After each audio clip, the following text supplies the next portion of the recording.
Okay, so here's the thing. We've been editing and creating videos for a long time now, and it has taken us years to understand that there are certain basic best practices that can help you save hours of edit time and make the whole editing process super fun and satisfying.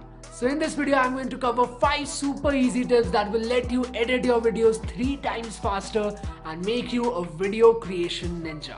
This is Monish with InVideo, and let's jump right in.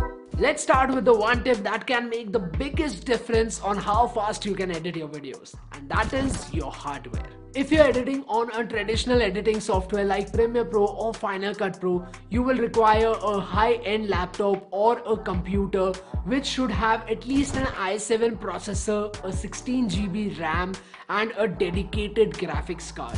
This is because all the processing happens in your local system, and if you don't have the minimum specs, it will lead to massive delays since you'll face a lot of crashes and lags in your projects. One way to avoid this delay and frustration without investing heavily in editing gear is to use an online editing software like InVideo, which handles all the processing on the cloud. You can work with very minimum specifications like an Intel i3 processor with 8 GB RAM and integrated graphics.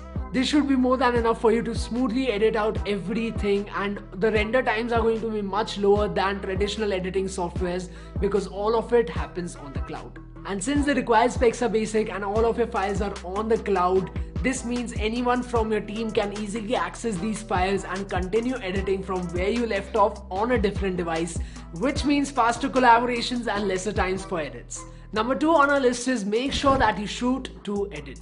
Planning your edits before shooting your projects is one of the most important points.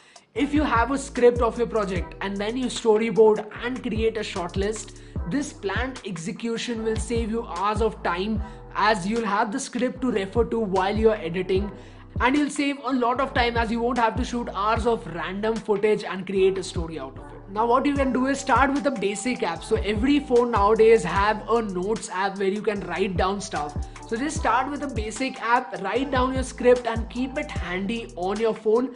If you don't have an app, I'll suggest an app called Evernote. It is online, so your scripts are synced on the cloud.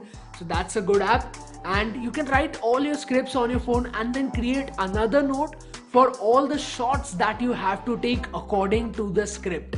For example, if I'm shooting this video, I'll take a note of the shot that I have to speak to the camera. So that is my first shot. Then we can have some B-rolls of me editing. That is my second shot. So that way I'll create a short list and then I'll shoot accordingly. Now if you're shooting a narrative film, ad or a documentary, I'll suggest you to make a storyboard. All you have to do is take a piece of paper, draw 9 boxes on it and just draw a random sketch of the shots that you have to take. Maybe write some description of the shots below those boxes, and this is how you can create a basic storyboard. Number 3 on our list is creating an organized file structure and backups. So whenever you're back from the shoot, make sure you back up your shots immediately and organize them properly. We suggest you to create a main folder for your project, and you can rename this folder to whatever the name of your project is. Then create separate folders in it for footages, music, assets and exports. In the footages folder, you can create separate folders for the different cameras that you're using.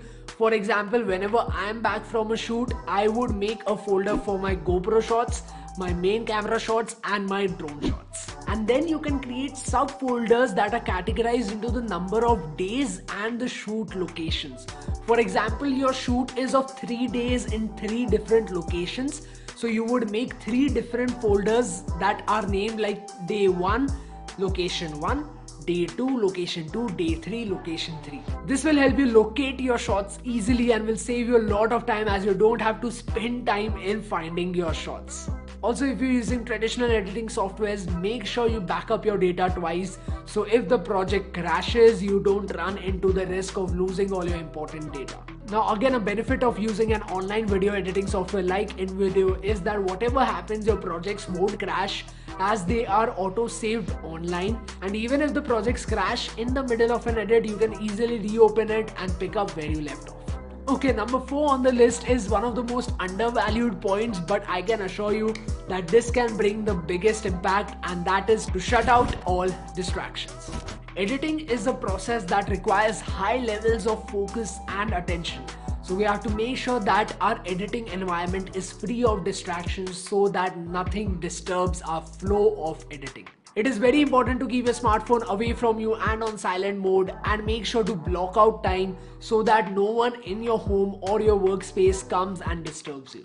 Another way you also give into distractions is by giving into the urge of constantly going back and rewatching your edits to see how far you've come. This is very common among beginner editors, but I've also come across many professional editors who still do this. What this does is it breaks the flow of your task at hand and delays the entire process by a huge margin. What you want to do instead is complete whatever stage of the edit you are in before you review your edits. So for example, if you're cutting and lining up your footages in the right sequence, make sure you do this for the entire video before you can review them all at once, and then you can make slight adjustments and tweaks and add your finishing touches. Similarly, if you're adding supers and stock footage, make sure you do it for the entire video and then come back and see it how they come together in a narrative, and you can make your tweaks accordingly.